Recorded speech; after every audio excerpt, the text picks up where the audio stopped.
Hello, love. I hope this helps you sleep well.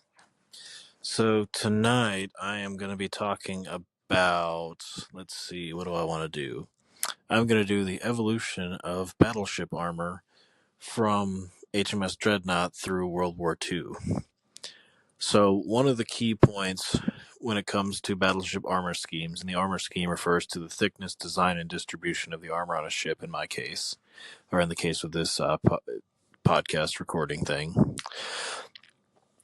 One of the things that is interesting about it is that different navies tested in different ways, for one thing. And that comes to say some navies used full scale tests where they would build a 1-to-1 recreation of an intended ship. They'd build a section of an intended ship and shoot it with the gun caliber that it was expected to face. Some navies relied on past experience, that they would just, instead of testing, because testing is very expensive and time consuming, some navies actually just relied on existing data from previous ships that they would modify based on what they thought would work using mathematical formulas, knowledge of metallurgy, things like that. Another thing that was really common was scale model testing, where, because obviously a full scale, if you have to build a 100-foot long section of a ship using very specialized and expensive armor plates, obviously that's going to be pretty darn expensive to get that built and tested. And then the other thing is that you have to do multiple tests in order to ensure reliability and validity of your findings. So a 100-foot model using expensive full scale components times multiple tests is a pretty big problem. So the U.S. Navy in particular really liked to do model testing because it was faster, cheaper, easier, and they could make it pretty realistic for the most part. They had a pretty good working knowledge of scaling laws to figure out what scale to build in, what size projectile would scale to what real size projectile, velocities, things like that. So basically, all this to say is that there's a lot of ways that battleships had their armor schemes designed and tested, some of which were in the real world, some of which were not. And that could lead to some interesting growing pains as time wore on. So with HMS Dreadnought was carried somewhat of a holdover armor scheme from the pre-Dreadnought battleships. And like I talked about in the first episode that I made, the pre-Dreadnought battleships carried many, many calibers of guns. Some were large and slow firing, some were small and quick firing, but all of them obviously were shooting an enemy ship. And so typical pre-Dreadnought would carry a pretty heavy central citadel over the engines and magazines and gun turrets, controls, some of the control spaces, things like that. But then it would also use what's called the distributed armor scheme. And what that means is that different portions of the ship would be armored according to their importance, which sounds really, really obvious, but it's actually not necessarily a good thing, as they figured out. Because basically what they would do in a distributed armor ship is they'd be like, okay, these are the engines, these are the gun magazines where all of the gunpowder is stored. We need to really put a lot of thick armor on this. That way that we can keep it from getting hit and, blowing the ship sky high. But then also, we've got this position over here that's less important, but we still is needed. And we're going to put 2-inch armor on that because that reflects how important this space is. And then the same thing applied. Like basically you would, in a lot of distributed armor scheme ships, you would see a very heavy central citadel around the center of the ship. And then it would have armor belts or strakes tapering off above or below in thinner concentrations. So like one of the things that you would see is you would have around the waterline, the main armor belt, and then you would have several, one or more upper belts of a thinner plate that were designed to protect against smaller caliber guns, but they didn't protect against big caliber guns. And in the pre-Dreadnought era, that worked out okay because the big guns, being relatively few of them and slow firing, they didn't hit the ship a ton of times, so it really didn't matter. And having the distributed armor in that time was a good thing because that meant that more of your ship's total area was protected from smaller weapons, so your ship would take less damage. Now, with the advent of HMS Dreadnought having a uniform battery of all big guns that were of a considerably improved design compared to earlier ships, considerably faster firing. You Now your ship would be getting hit by a lot more and a lot bigger shells, and you wouldn't really necessarily have the pesky small shells that couldn't really penetrate a lot of armor but could set fires or kill personnel. So the problem with the distributed armor scheme is that you basically, in simple speak, you can't fully armor an entire ship bow to stern, top to bottom, port to starboard, all the way around with any meaningful amount of armor. There's just not enough buoyancy. The ship would never float. So you have to be elective with what you can armor because there's only so many things that you can protect and the ship still float or be seaworthy or stable. So with the distributed armor scheme, where everything is covered in some degree of armor, that actually violates the ability to use really thick armor because you have a lot of the ship covered in thin armor, which that weight, you can't add too much weight, so that weight is subtracted from what your main armor can weigh, your heavy armor. So you actually have less protection from large shells. And then in the event of the medium intermediate armor, when you're dealing with large shells, a large shell doesn't care about 2 or 3 inches of armor or something like that. It's just going to pass straight through it and detonate inside. So so at that point, that intermediate thickness armor is pretty much just dead weight. It's not going to stop any meaningful caliber shell, but it's also subtracting from the amount of protection you can have for the vitals of the ship. So the incremental armoring scheme was kind of tinkered with for about a decade from HMS Dreadnought, but it wasn't until the Nevada class, which were 1914, 1915 vintage, I believe. The Nevada class was a U.S. class of battleships, if you couldn't guess from the name. And they were the first of what's called the standard type battleships, which is something that I'll cover in a different episode. But anyways, the Nevada class introduced what's called the all or nothing armor scheme. And the all or nothing armor scheme was really an armor scheme for the Dreadnought era. And basically the principle of all or nothing is all or nothing. You either want to have the thickest possible armor that can stop the largest possible gun shells, or you don't want to have it at all.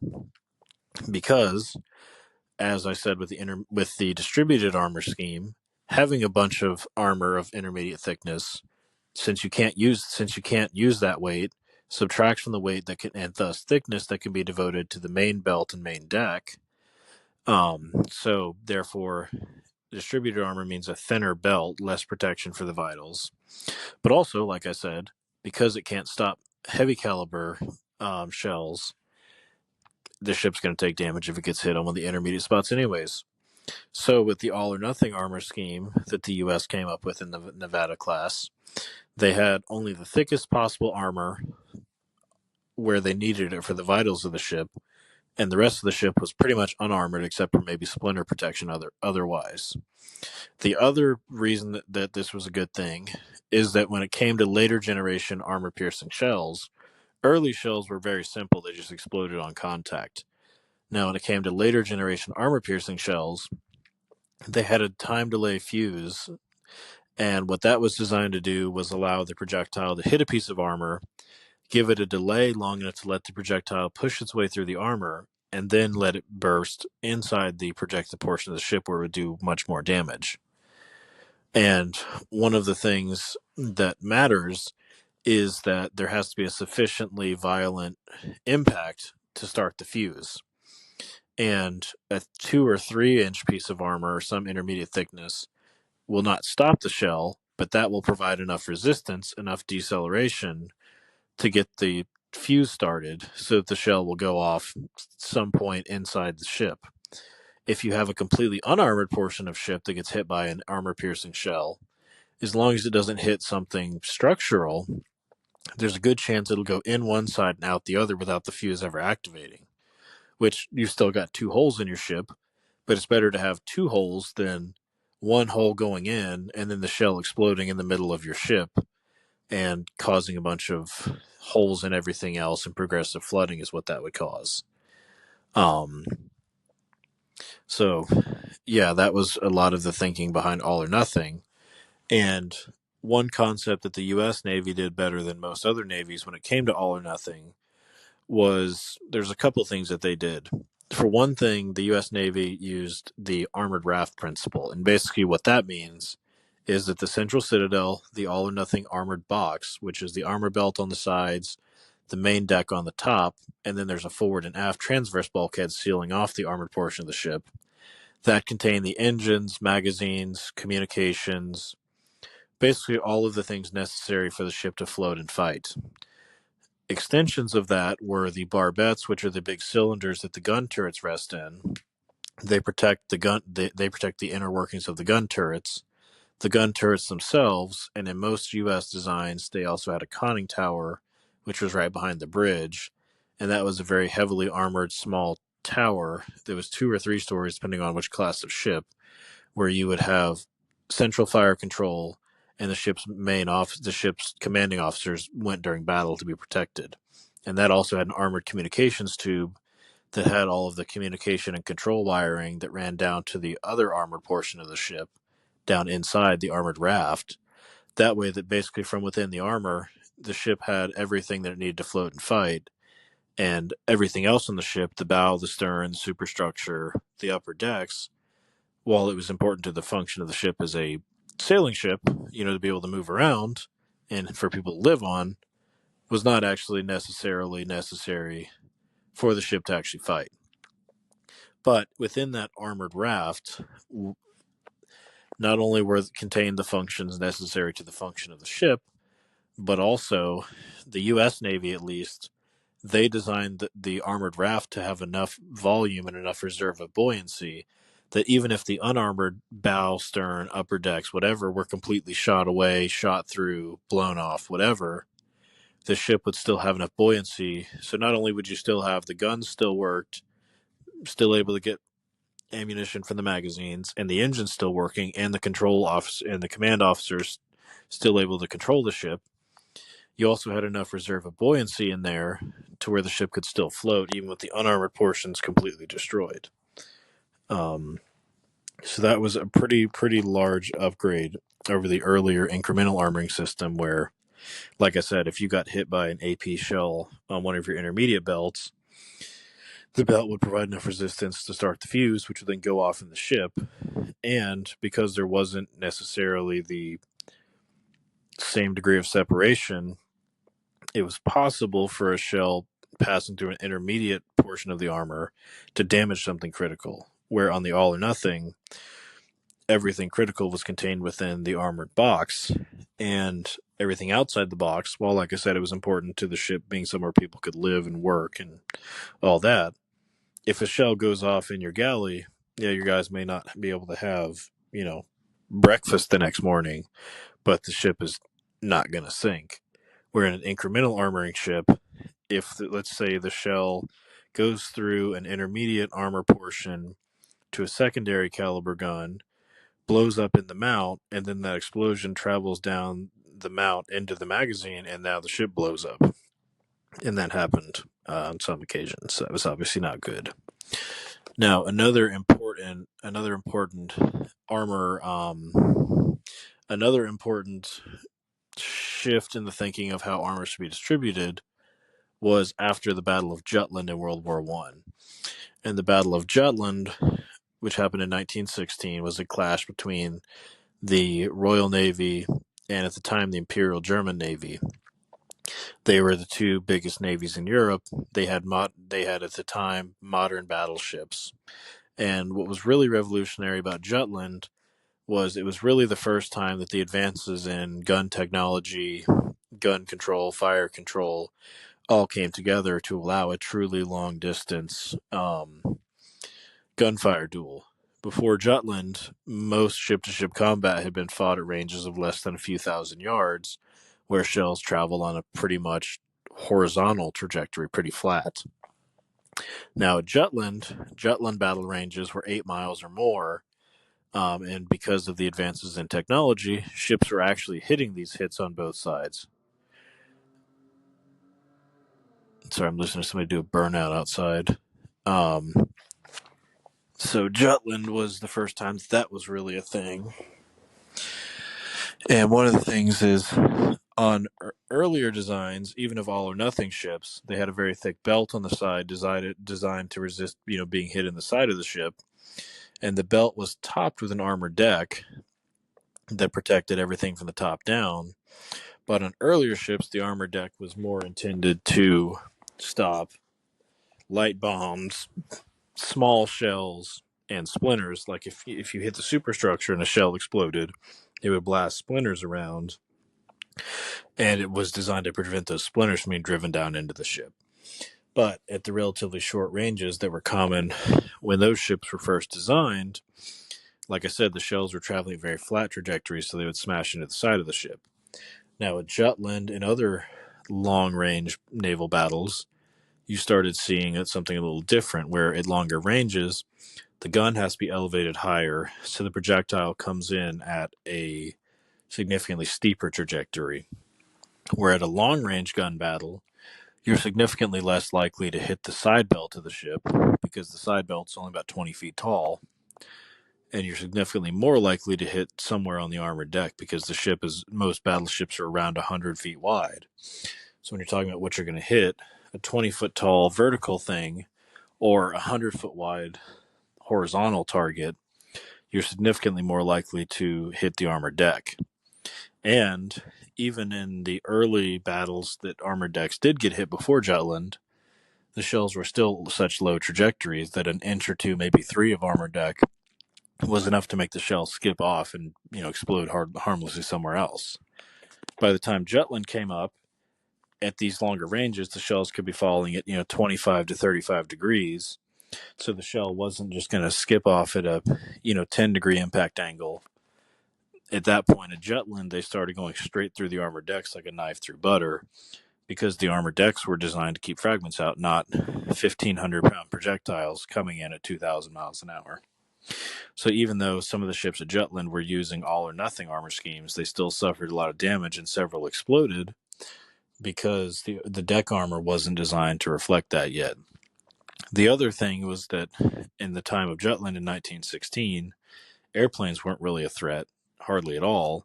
And the few that were, they carried like 100-pound, not even 100-pound bomb, a very small, which sounds like a lot, but in the terms of a 25, 30,000 ton ship, that really wasn't that big. So aircraft weren't really that much of a threat. And until Jutland, long distance naval gunnery was something that was theorized, and they wanted to make it happen, but nobody had really done it yet, and they didn't know what they didn't know. And then the Battle of Jutland happened, and ships were blowing up left, right, and center, taking damage they shouldn't have been, all kinds of things like that.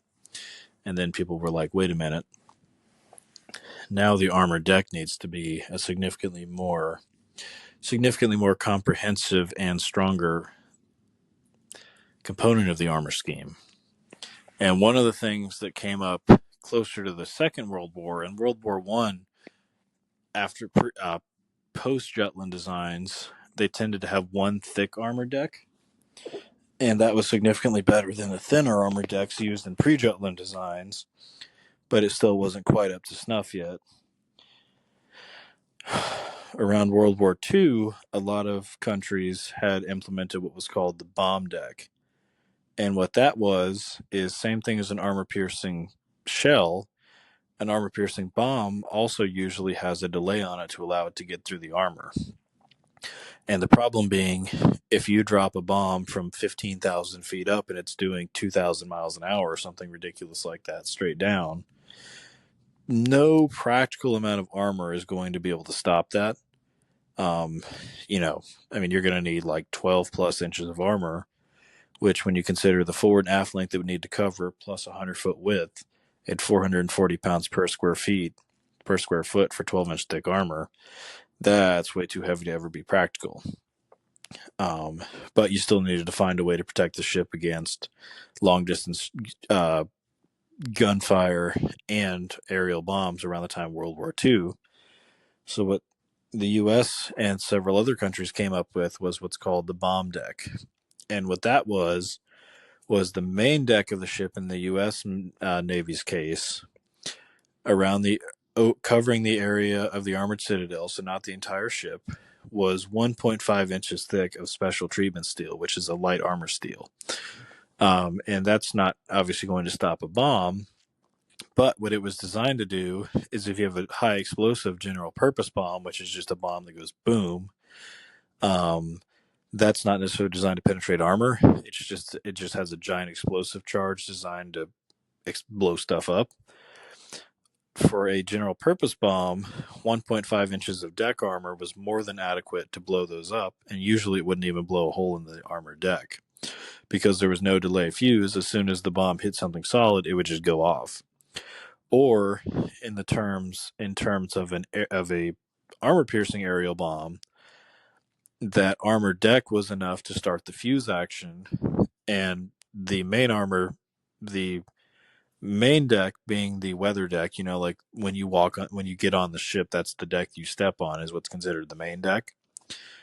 That was two decks above the actual armor deck, which is the thick armor from a damage control perspective. And so having about 25 feet of space between the two decks, the one light deck designed to initiate the fuse, and the second heavy deck designed to actually stop the projectile. In a lot of cases, the fuse action was such that after the bomb would explode between the two decks, and it wouldn't carry enough residual energy into the armor deck to penetrate it. And then below the armor deck, there was a 30-inch space, and there was about a 3/4 inch thick, what's called a splinter deck below the main armor deck. So the third deck is the main armor deck, the heavy armor on American battleships of World War II era. And then there's about a 30-inch tall splinter deck, and that's made of a different type of steel that's highly ductile, so that even if a partial penetration of the main armor deck occurred, the splinter deck was designed to catch and contain the fragments that were spalled off of the main armor deck and prevent them from being hurled into the protected part of the ship. Because even if you didn't necessarily have an explosion in the protected part of the ship, if the bomb knocked off a 100-pound chunk of steel that it blasted off at 200 miles an hour, bouncing around, that can still cause lots of damage in many ways. So that's not exactly ideal. So that was one thing that was a concern. The other thing is that in terms of gunnery, where a bomb is coming 90 degrees straight down, in terms of long distance gunfire, they'd be coming in at 30-ish degrees, depending on the range. And if a shell of that type hit the 1.5-inch deck, it would still go through it, but it would lose a lot of its momentum because it's going slower than a 90-degree drop bomb. It would lose a lot of momentum, and it would impart yaw on it, so it would change the trajectory, so it's no longer just going straight. So it would slow it down, initiate the fuse, and keep it from going straight into the main armor deck below, where it would hopefully skip off and explode higher in the ship. A couple other things that were pre versus post Jutland. Some earlier ships, they would have engine room skylights, things like that, for ventilation and lighting. In the early days, when there wasn't gunfire dropping down from long range or aerial bombs, that was fine, because as long as you had the armor on the sides, you weren't going to have something drop down the middle of it. By the time that you had, planes dropping bombs and long range gunfire, obviously you didn't want an open shaft that went straight down to your engine room. That would be very bad if something happened to that. So that was an interesting design feature that went away post Jutland completely. By the time Jutland happened, it was pretty much gone on most larger ships, but a few still had it. But post Jutland, the engine room skylight and other similar features completely went away. Some other interesting changes pre versus post Jutland were ammunition handling wise, because obviously you've got the magazines at the bottom of the ship where your gunpowder to fire the guns is. Then you've got your shell room where the actual projectile is stored. But your gun turret is several decks higher up on the ship. So you've got to get the ammunition there somehow, and then it's got to be in a location that can be fired outside the ship. Well, the British lost several ships at Jutland due to what would be the correct word? Improper ammunition handling, not only procedures but designs as well. because when a gun turret got hit and there was an explosion in the turret, that explosion spread through the turret, went down the logistics system, down the supply train of the turret, into the magazines at the bottom of the ship, which were supposed to be the most protected part of the ship. And when that flame went down there, set off the very highly sensitive cordite charges, the ship went up like a Chinese firecracker. It was just the end of the day. And some of that was due to the practices employed by the crew, but the lion's share of that was the ammunition handling systems were not up to the task. So basically, in terms of how things work, in most ships, there are some exceptions. The actual magazine, which is what is considered where the powder is, that's the most explosive part, is at the very bottom of the ship, and the shell room is above it. And those are both below the main armor deck. Now, extending up, you have what's called the barbette, which is a heavily armored cylinder that the gun turret rests on top of, the turret being the rotating part that you see that the guns are sticking out of. And within the barbette is where all the infrastructure and services for the turret are located. So the ammunition hoists, things like that. Well, one of the things that by World War II they'd figured out pretty well is the barbette needs to be a completely undisturbed cylinder so that there's no possible way in or out, not only for crew members, but also for damage to, unless the barbette is penetrated, no way for damage to spread in the barbette. So the only ways into and out of the entire gun turret are through the gun house, which is the actual turret up on deck, or the very bottom of the barbette. You can get in through the doors below the armored deck. And the powder rooms, the magazines, were spread around what's called the annular spaces of the turret. So in American World War II designs, the barbette went all the way down to the bottom of the ship with a few doors in it at the very bottom. And the central area of the barbette, which is where the powder hoists were, no powder was stored there, but it was passed through there because the hoists were there. And you had about a 6 foot, so you had the barbette with the hoists, and then outside of that, there was about a 6 or 8 foot deep annular space, and then the magazines were on the other side, and this was all built out of high grade armor steel. And everything had flash interlocks, so basically, if you were opening a door to get something from one place to another, when you open one door, the door behind it would close to prevent flash from going through. The powder scuttles, which were almost like dumbwaiters for powder, they were the same way. So the magazine guys, the guys that were passing the powder from the magazines into the annular space, they would put powder in the powder scuttle. And then when the guy in the intermediate, the annular space between the magazine and the barbette, opened it, one door on one side would close while the other opened it in order to keep flash protection.